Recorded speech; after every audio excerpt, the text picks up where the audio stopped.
Amén. Gloria a Dios. Hebreos capítulo 8, verso 1 en adelante.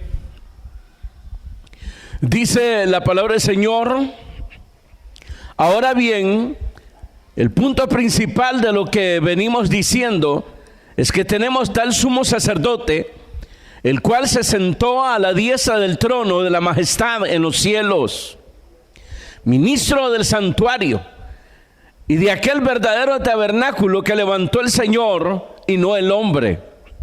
Porque todo sumo sacerdote está constituido para presentar ofrenda y sacrificio, por lo cual es necesario que también éste tenga algo que ofrecer. Así que, si estuviese sobre la tierra, ni siquiera sería sacerdote, habiendo aún sacerdotes que presentan las ofrendas según la ley, los cuales sirven a lo que es figura y sombra de las cosas celestiales, como se le advirtió a Moisés cuando iba a erigir el templo o el tabernáculo, diciéndole: mira, haz todas las cosas conforme al modelo que se te ha mostrado en el monte. Pero ahora tanto mejor ministerio es el suyo, cuanto es mediador de un mejor pacto, establecido sobre mejores promesas. Porque si aquel primero hubiera sido sin defecto, ciertamente se hubiera procurado o no se hubiera procurado lugar para el segundo. Porque reprendiendo les dice: aquí vienen días, dice el Señor, en que estableceré con la casa de Israel y la casa de Judá un nuevo pacto, no como el pacto que hice con sus padres el día que los tomé de la mano para sacarlos de la tierra de Egipto, porque ellos no permanecieron en mi pacto, y yo me desentendí de ellos, dice el Señor. Por lo cual, ese es el pacto que haré con la casa de Israel después de aquellos días, dice el Señor. Pondré mis leyes en la mente de ellos, y sobre su corazón las escribiré, y seré a ellos por Dios, y ellos me serán a mí por pueblo. Y ninguno enseñará a su prójimo, ni ninguno a su hermano, diciendo: conoce al Señor, porque todos me conocerán, desde el menor hasta el mayor de ellos, porque seré propicio a sus injusticias, y nunca más me acordaré de sus pecados y de sus iniquidades. Amén. Gloria a Dios. Pueden sentarse, hermanos.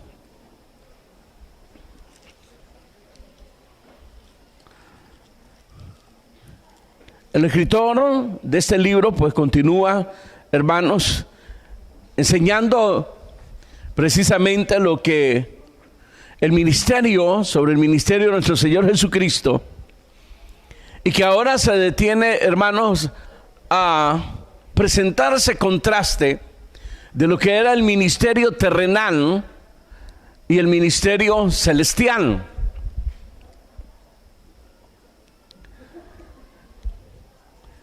Dice ahí que Jesús es el mediador de un nuevo pacto. Es decir, hablando, hermanos, del pacto anterior, la ley y el sacerdocio levítico. Y lo más importante ahí es que, siendo, hermanos, mediador del nuevo pacto, asevera diciendo después que es mediador de un mejor pacto. Amén. Y de eso se trata mostrar aquí. Cuando dice mejor, es superior, hermanos, a la orden levítico, a los sacerdotes, al sumo sacerdote, que a través, hermanos, de la tribu de Leví, por eso se llama orden levítico, porque de la tribu de Leví tenían que salir los sacerdotes, levitas y sumos sacerdotes. Sin embargo, hermanos, nos enseña ahí que es mejor, porque en primer lugar era insuficiente, además de ser terrenal. Y es mejor porque dice que también el anterior pacto apenas era la sombra de lo verdadero, de lo celestial. Eso es lo que hemos leído ahí en el verso 5, los cuales sirven a lo que es figura y sombra de las cosas celestiales.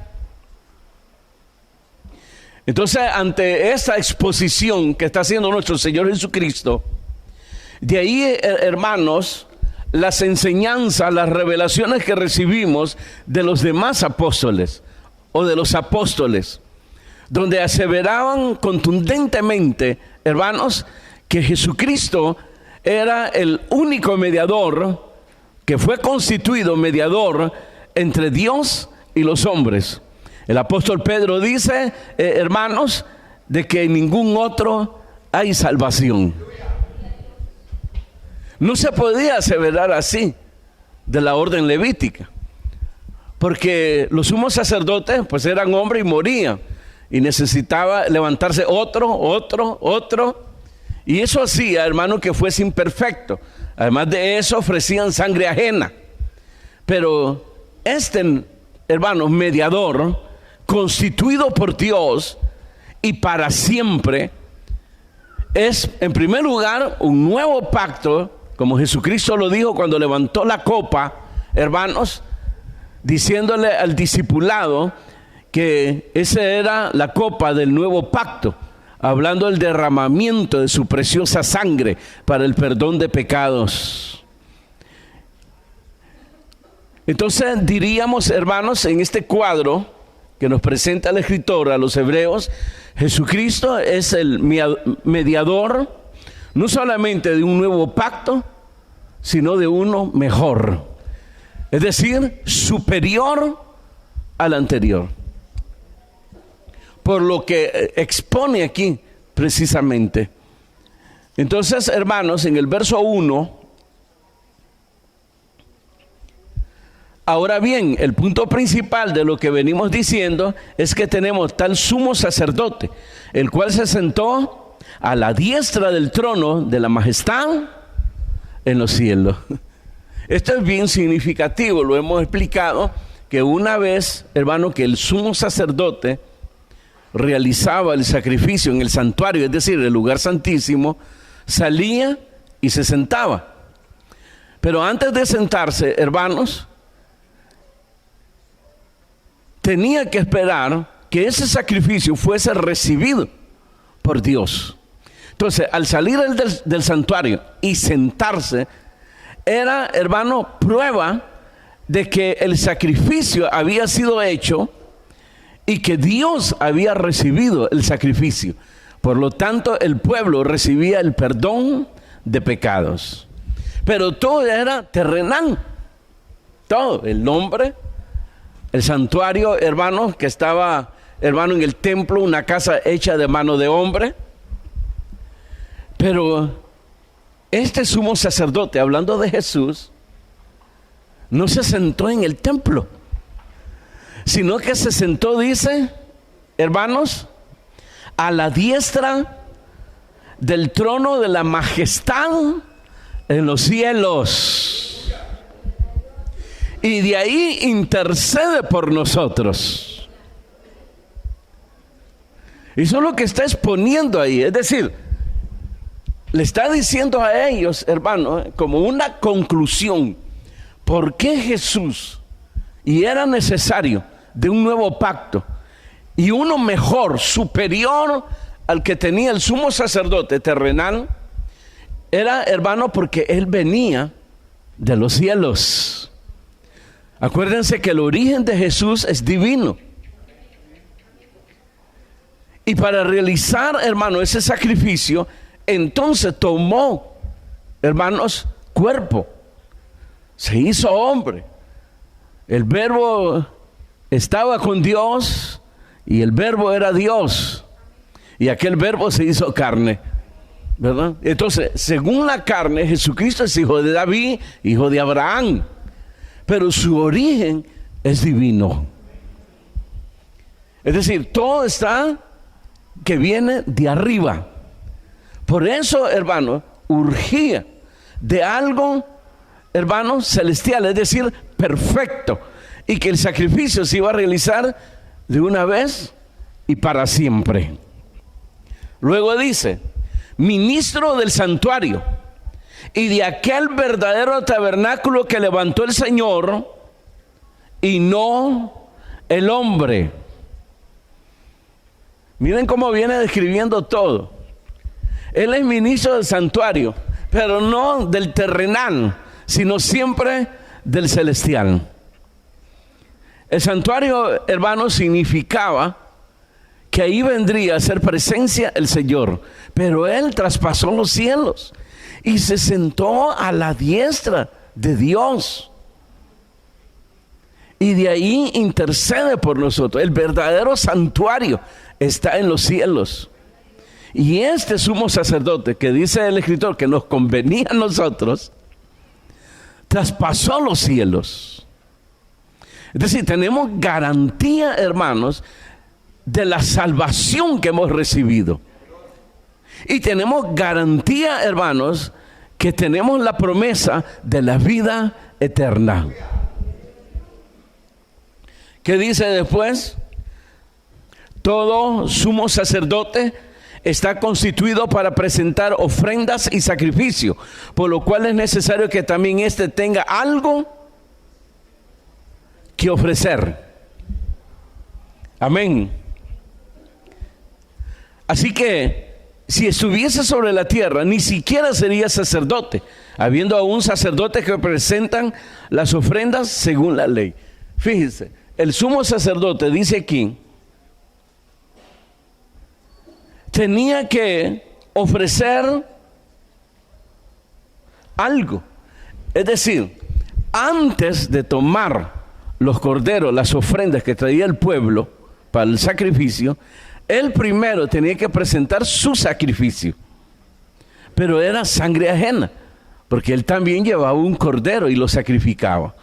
Y hacía el sacrificio por sus pecados. Y una vez él siendo redimido de pecado, hermanos, entonces comenzaba a interceder.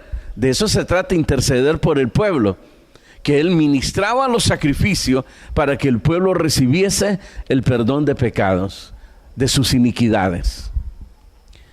Y lo maravilloso después lo que sigue, que si estuviese sobre la tierra, ni siquiera sería sacerdote, habiendo aún sacerdotes que presentan las ofrendas según la ley. Fíjense que, hermanos, tal vez un paréntesis aquí. Cuando el escritor asevera que todavía se están realizando sacrificios, eso quiere decir que esta carta, hermano, fue hecho antes de los años 70. Porque acuérdense que en el año 70, hermano, el templo fue destruido. Y cierro ahí paréntesis, por si quiere esa información, ¿verdad? De cuándo más o menos se escribió el libro de Hebreos. Pero lo más interesante aquí es, hermano, que dice que si estuviese sobre la tierra ni siquiera sería sacerdote, habiendo aún sacerdote que presentan las ofrendas según la ley. A mí me encantó esto, hermano, porque estaba hablando aquí que todo lo verdadero, lo celestial, está en nuestro Señor Jesucristo. Si no hubiese sido así, entonces todavía tuviera valor el sacrificio o la orden levítica.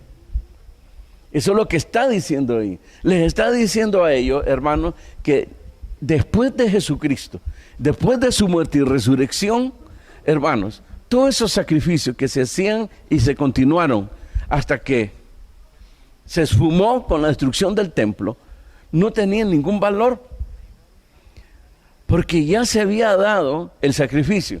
En otras palabras, cuando dice que era sombra, apenas la sombra, el sacerdocio levítico, lo que está diciendo que era sombra en el sentido que solamente venía anunciando el verdadero sacrificio que se realizaría para el perdón de pecados. Un sacrificio, hermanos, ¿cómo decirle? Eficaz y una vez para siempre. Eso es lo que se está exponiendo aquí. Y si estuviese sobre la tierra, ni siquiera sería sacerdote. ¿Por qué? Lo estudiamos en el tema anterior. Jesucristo no viene de la tribu de Leví.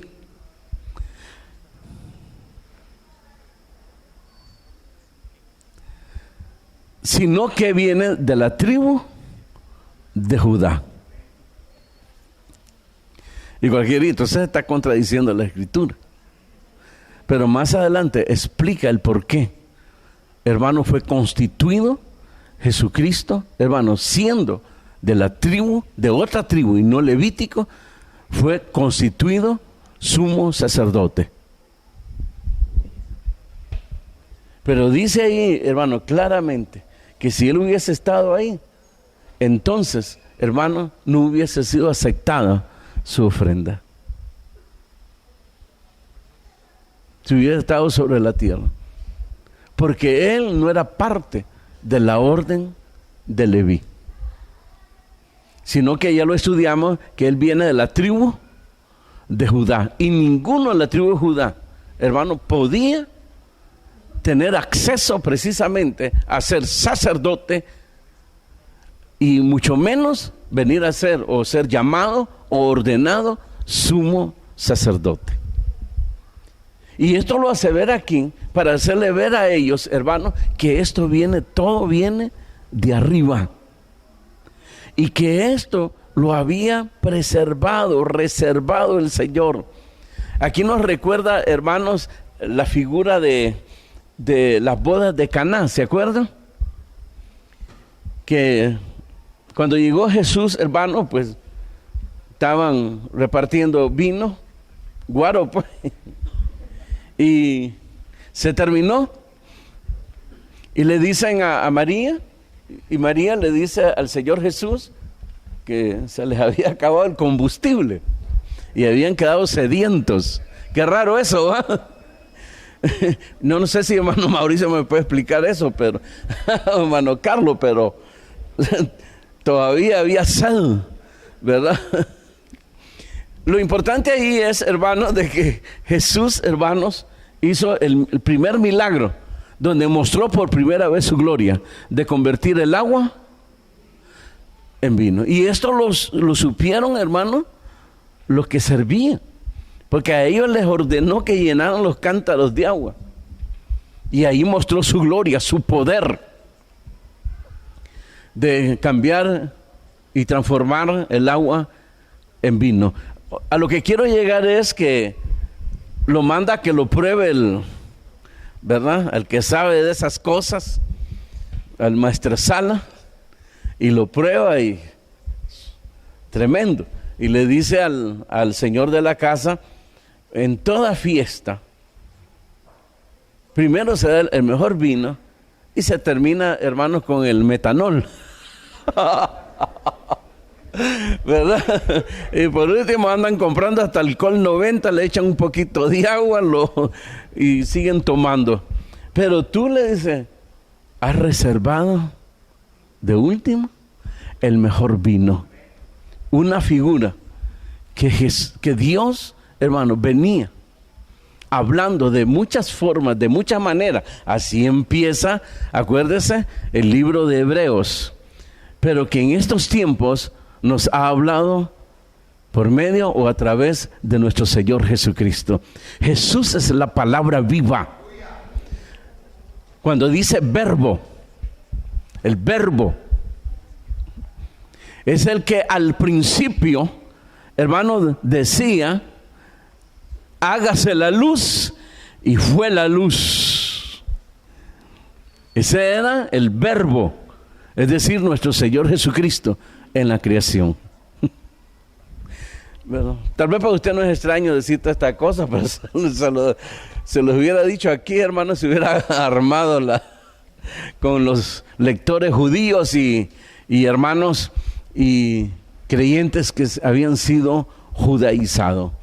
Le digo este panorama, hermanos, porque todo esto aquí, de todo lo que venía siendo, apenas era figura y sombra de lo verdadero, que un día se manifestaría, aleluya, el Hijo de Dios, constituido sumo sacerdote, constituido el ungido de Jehová, el Salvador del mundo. Así creo que es Pedro el que lo presenta en el libro de los Hechos cuando dice que fue designado por Dios, hablando de Jesucristo. Amén y amén. Verso 5. Los cuales sirven a lo que es figura y sombra de las cosas celestiales, como se le advirtió a Moisés cuando iba a erigir el templo o el tabernáculo, diciendo: mira, haz todas las cosas conforme al modelo que se te ha mostrado en el monte. Pero ahora tanto mejor ministerio es el suyo, cuanto es mediador de un mejor pacto establecido sobre mejores promesas. Porque si aquel primero hubiera sido sin defecto, ciertamente no se hubiera procurado lugar para el segundo. Amén. Primero Jesús, ministro del verdadero santuario. Ahora, hermano, Jesús, mediador del nuevo pacto y de un mejor pacto. Dice ahí que el Levítico apenas era figura y sombra de las cosas celestiales. Y se lo está comprobando con la Escritura. Que si nosotros vamos al libro de Éxodo, cuando el Señor le dice que hiciera las cosas de acuerdo al modelo que se le estaba presentando. Es decir, se le reveló, hermano, un modelo a Moisés de cómo tenía que ser el tabernáculo y lo que vendría a ser más tarde, hermanos, el templo de Salomón, como fue conocido. Amén. Entonces, aquí ya habla de mediador. Es decir, sumo sacerdote, una vez para siempre, por su sacrificio de no ofrecer sangre ajena, sino su propia sangre. Y que, dice ahí, traspasó los cielos, aseverando aquí que se sentó hermano, a la diestra del trono de la majestad de los cielos. Y que él, hermano, viene a ser ministro, dice aquí, un mejor ministerio, lo cual lo constituye de un mediador de un mejor pacto y que ha establecido mejores promesas. Y concluye aquí, hermanos, diciendo que si aquel primero hubiera sido sin defecto, ciertamente no se hubiera procurado lugar para el segundo.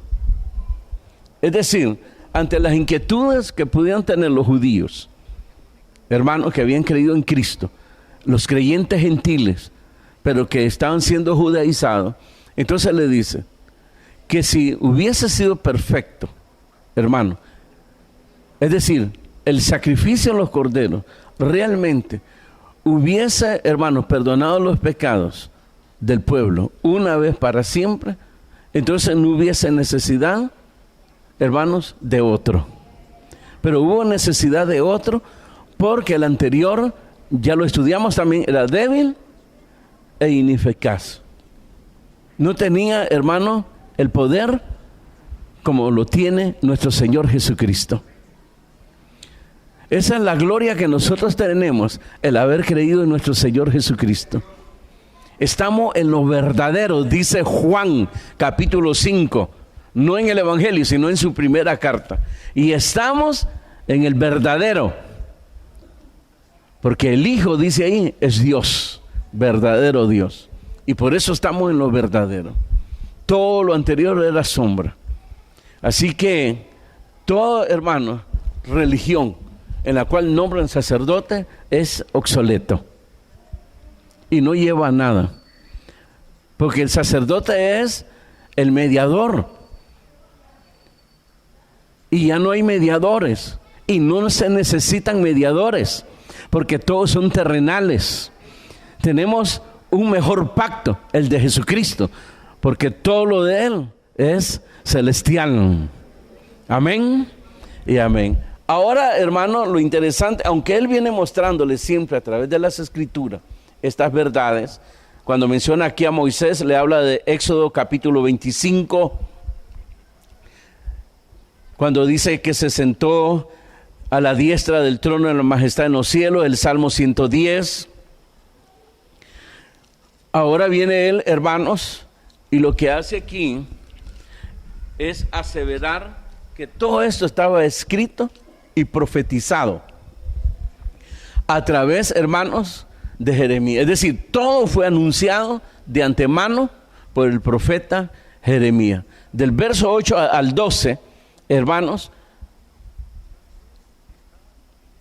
son palabras que fueron reveladas al profeta Jeremías. Si quiere, ella apunte Jeremías 31, del verso 31 al 34. Y lo lea allá en su casa, ¿verdad? Ahora aquí, hermano, hay 3 detalles importantes. El primer detalle, dice ahí, porque reprendiéndoles dice, he aquí vienen días, dice el Señor, en que estableceré con la casa de Israel y la casa de ¿quién? De Judá, un nuevo pacto. No como el pacto que hice con sus padres el día que los tomé en la mano para sacarlos de la tierra de Egipto, porque ellos no permanecieron en mi pacto y yo me desentendí de ellos, dice el Señor. ¿Qué dice Jeremías tocante a Cristo, a nuestro Señor Jesucristo? Diciendo ahí, hermanos, que si bien el pacto primero había sido dado a la tribu de Leví, y aun que Dios mismo juró por sí mismo, es nuestro Señor Jesucristo, ¿verdad? Porque Él viene fuera de este mundo, viene de lo celestial. Entonces, por eso aquí, hermanos, enseña el escritor de los Hebreos que Jeremías ya había hablado de esto. Es decir, si había duda, hermanos, si había duda todavía, pero no nos cabe que Jesús no era la tribu de Leví, porque fue constituido. Él les enseñó que fue constituido según el orden de Melquisedec. Melquisedec vino a ser una figura también de lo verdadero, porque en él no se habla de padre ni madre, no se habla de su origen, no se sabe de dónde vino, no se habla cuándo nació, cuándo murió, y todo eso es un prototipo de nuestro Señor Jesucristo, ¿verdad? Y por eso ahí lo que se venía anunciando era, hermano, que Cristo, hermano, precisamente es Dios, ¿verdad? Porque Él en el principio ya existía y estaba con Dios. Él es el alfa y el omega, el principio y el fin. El principio de la eternidad, el final de las eternidades. Amén y amén. Otro detalle importante aquí, hermanos, el verso 10, por lo cual ese es el pacto que haré con la casa de Israel después de aquellos días, dice el Señor. Pondré mis leyes en la mente de ellos y sobre su corazón las escribiré y seré a ellos por Dios y ellos me serán a mí por pueblo. Y ninguno enseñará a su prójimo ni ninguno a su hermano, diciendo conoce al Señor, porque todos me conocerán desde el menor hasta el mayor de ellos. ¿Qué está hablando aquí? Que en el pacto anterior, cuando fue dado la ley, hermanos, ellos prácticamente les vino a ser como una certidumbre en ellos, o servidumbre. Es decir, cumplían la ley o procuraban cumplir la ley de una manera externa y no la pudieron cumplir. Pero en el nuevo pacto, hermanos, que ya se habla del creyente, del que ha creído en el Señor Jesucristo, hay un cambio que se produce en él. Y en el cambio, hermanos, que se produce en él, recibe la capacidad de entender las Escrituras. Y no solo la capacidad de entenderlas, sino de vivir la ley. Ya hablamos sobre la ley, ¿verdad? La ley en el sentido, hermanos, de vivir, de practicar la justicia y ¿qué más?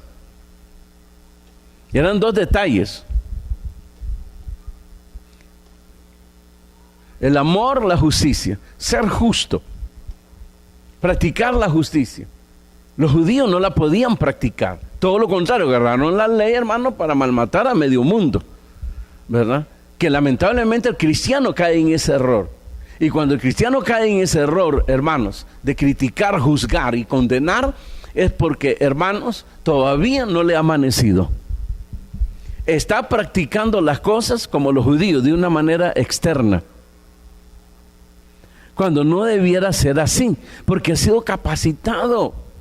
Hermanos, muchos de nosotros no tuvimos tutores. ¿Qué significa tutores? Que no se nos enseñó, que no nos congregamos inmediatamente por circunstancias que no sabemos por qué.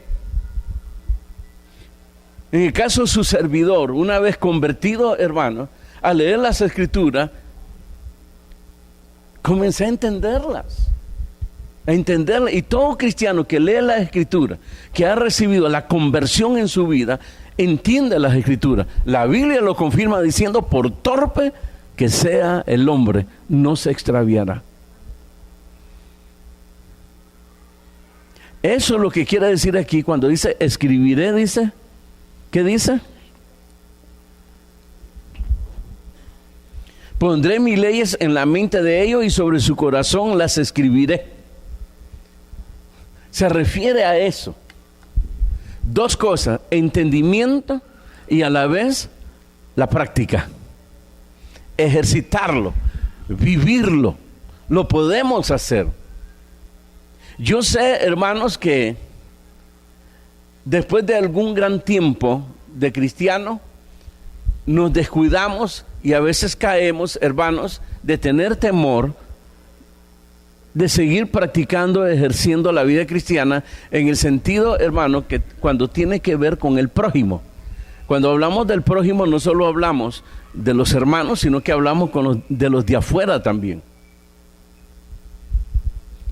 Es decir, llega un momento donde no se le da continuidad, no se sigue ejercitando aquello. Si usted recordara cuando usted empezó, hermanos, como cristiano, después que se convirtió, y lo compara con lo de ahora, se va a ver que está distante a lo que había sucedido al principio. Todos decíamos amén, porque nuestro corazón estaba en el temor de Dios y le habíamos creído y teníamos confianza, hermanos, que Él iba delante de nosotros. Entonces éramos, hermanos, de una manera espontánea, vivíamos y practicábamos la justicia. Pero llega el momento del descuido espiritual, la cual hay que superar, queridos hermanos, porque tenemos la capacidad no solo de entenderla, sino de ejercerla internamente de corazón. Es decir, que nosotros ahora, hermanos, se cumple lo que dice el Salmo, que le servimos, hermanos, y practicamos todo lo de la palabra de Dios con disposición y con voluntad, obedeciendo al Señor, pero de una manera voluntaria, porque le amamos. Por eso el principal mandamiento dice: amarás al Señor tu Dios con toda tu mente, con todo tu corazón, con toda tu alma, con toda tu fuerza y con todo tu ser. Así de sencillo. El amor de Dios en nuestros corazones, que si nos ejercitamos en ello, lo vivimos a diario, hermano, entonces no vamos a descuidar nuestra vida espiritual. No vamos a permitir las raíces de amargura. Vamos a tener la facilidad de perdonar siempre, aunque la ofensa muchas veces duela al principio. Yo les conté, hermanos, en la vida sin Dios, hermano, había una gran cisma entre mi madre y su servidor, a tal punto de odio. Y en la conversión misma que yo tuve, hermanos, lo primero que se me vino a la mente fue mi madre diciendo: pobrecita, ella necesita de eso. Jamás Una persona que odia y que tiene raíces de amargura y que tiene endurecido su corazón, jamás le va a pasar por la mente pensar de una manera como de tener misericordia y ser bondadoso con esa persona.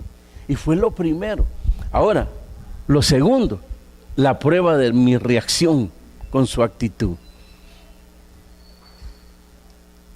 En mi conversión estaba en mi casa y fue en una hora, hermanos, de 10 de la noche. Y pasé ahí sentado, llorando de alegría, dándole gracias a Dios. Y después tomé la decisión de irle a hablar de Dios a mi madre. Entonces estamos hablando que tipo 11 de la noche, atravesando calles oscuras, hermanos, calles solas. Una distancia como ir de aquí, hermanos, a las Américas, al fondo, donde ahí usted camina en el aire por los zancudos. Bueno, así dicen los hermanos que viven ahí. No sé si será cierto. Entonces, en ese tipo de distancia, yo llego, toco la puerta, ella estaba en la sala, abre las ventanas, me mira y me dice que qué quería, ¿qué quieres? Y yo le dice, te vengo a dar algo que recibí y que lo necesitas. Cuando ella me mira la Biblia, le dio risa, cerró la persiana y yo quedé afuera. ¿Qué es lo que estaba pasando en ese momento?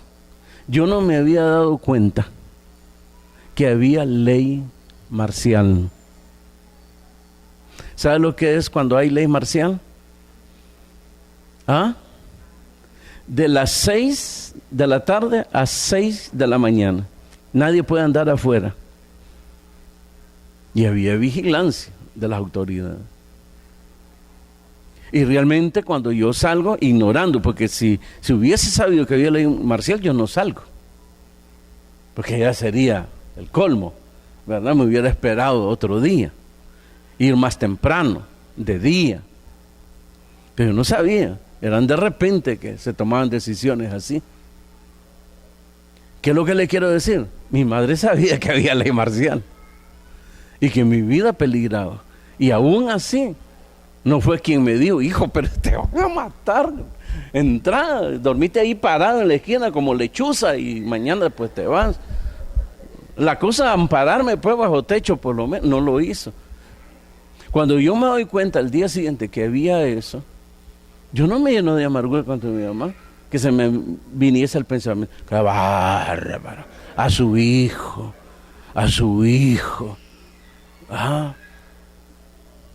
No, porque todo es comprensión.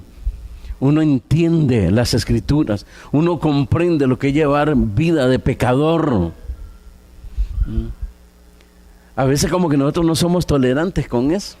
Y cuando digo tolerante no es de que le vamos a andar cubriéndole las maldades a las personas, ¿verdad? Sino en el sentido como evangelizamos a un pecador. Así debemos de evangelizar a nuestra familia.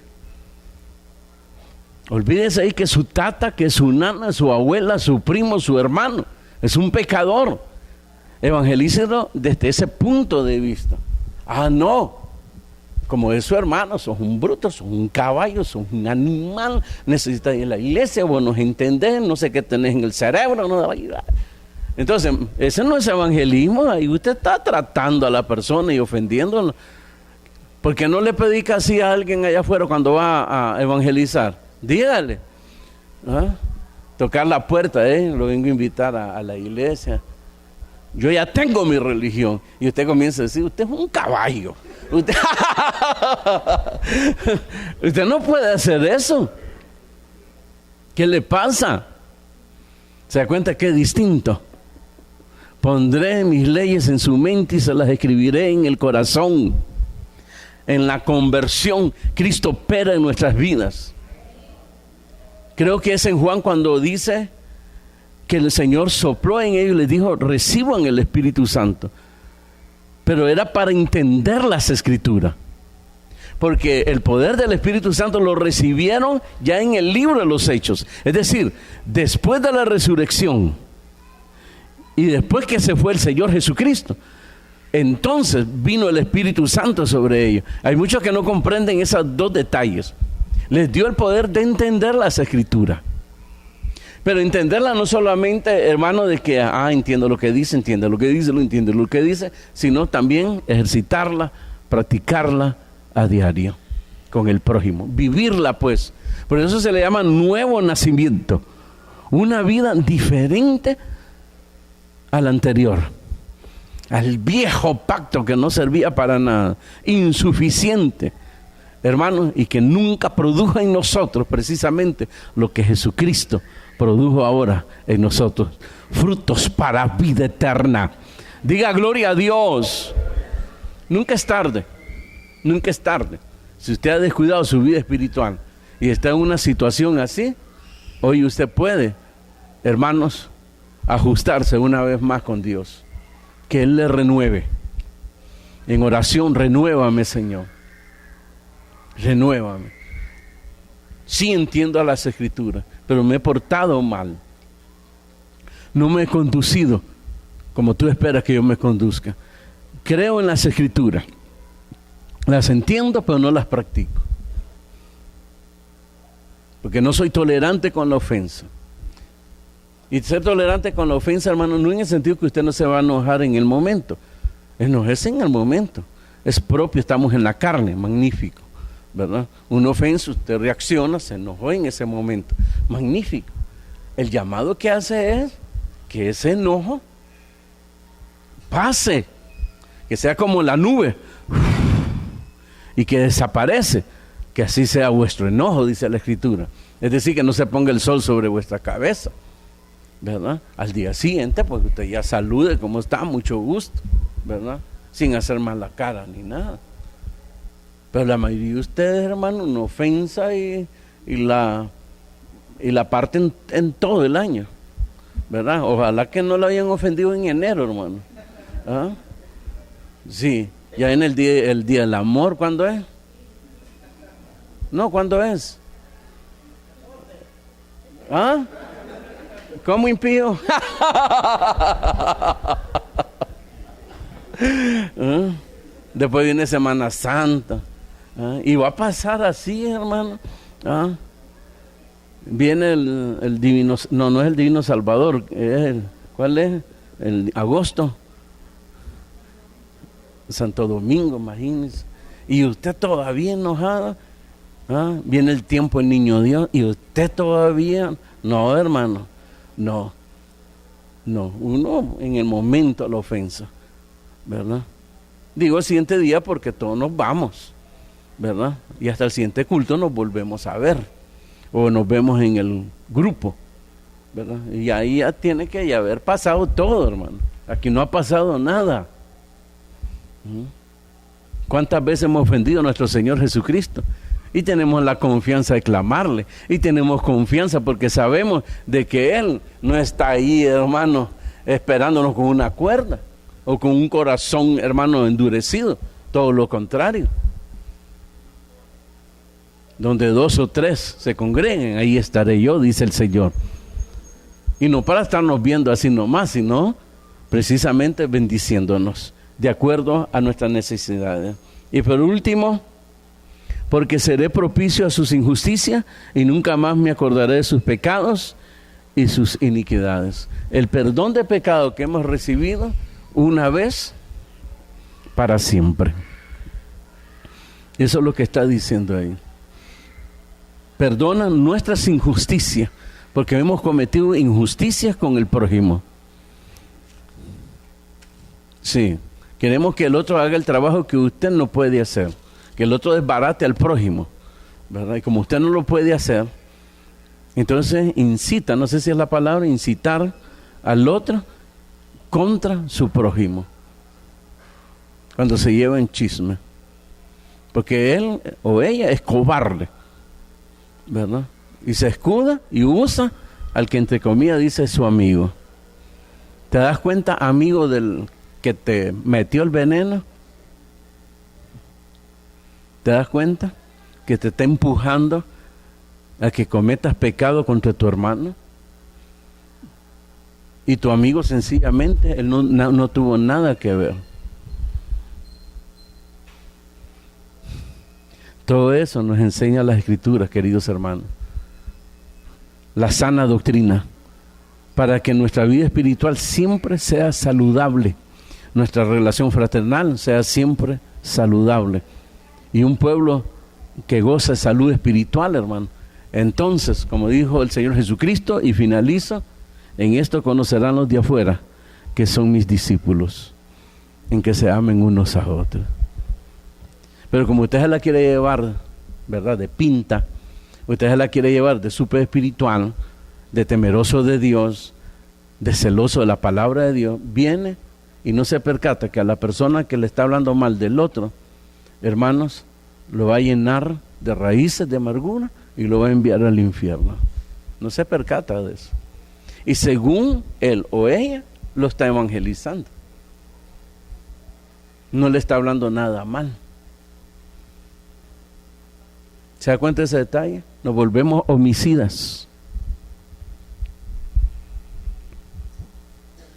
Y eso no puede estar sucediendo, porque han sido perdonadas nuestras injusticias, nuestras iniquidades, nuestros pecados, para siempre.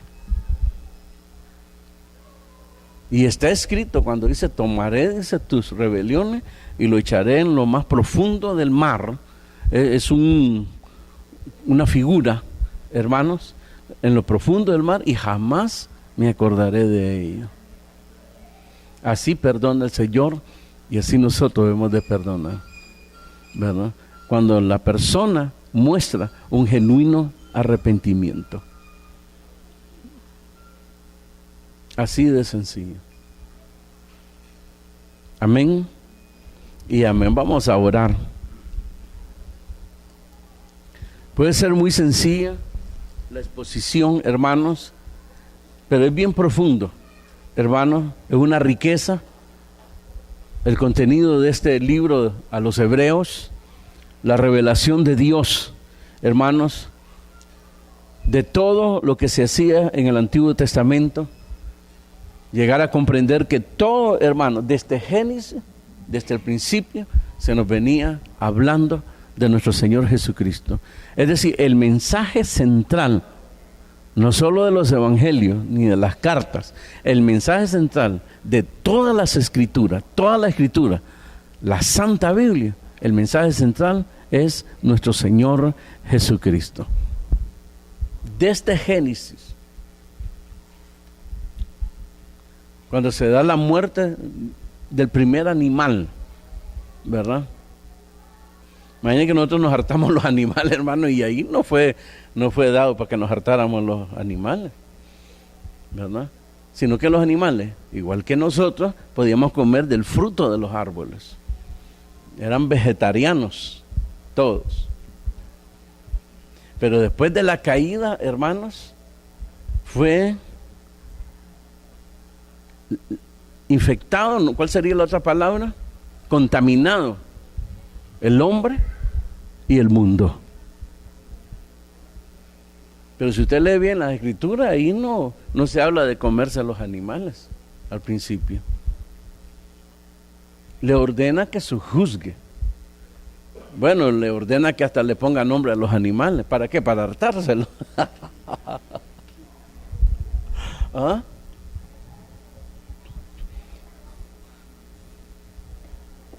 No sabía eso, ¿verdad? Que no se hartaban los animales. La primera muerte que se da, la de un animal. Y simbólicamente es la de un cordero. Ahí ya se nos hablaba de Cristo, la necesidad de un derramamiento de sangre, porque sin derramamiento de sangre no hay remisión de pecado, ¿verdad? Pero ¿dónde se da eso, hermano? Cuando Dios tuvo que vestir con pieles de oveja a Adán y a Eva, porque ellos cuando cayeron se taparon con hojas, ¿verdad? Yo no sé si existía el chichicaste, pero se taparon con hojas grandes, hermanos, ¿verdad? Que eso no tapaba la vergüenza de ellos, porque la vergüenza de las naciones, hermanos, no son las calles malas, todas despintadas las casas o calles polvosas. la vergüenza de los pueblos es el pecado. Amén y amén. Vamos a orar. Padre, gracias por tu palabra, por tu consejo, Señor, y por revelarnos estas verdades de tu conocimiento, Señor, de conocer más de Cristo, conocer más de Él, aunque nunca llegaremos a conocerlo tal como Él es. Pero tú nos revelas, Señor, todo. Por eso tu Hijo un día nos llamó amigos, porque nos reveló todo de ti, Señor, de tu amor, de tu bondad para con nosotros. Gracias, Padre, en el nombre de Jesucristo. Y gracias, Espíritu Santo, por tu guianza, porque eres tú el que nos abre la mente y el corazón para tener el entendimiento de las Escrituras.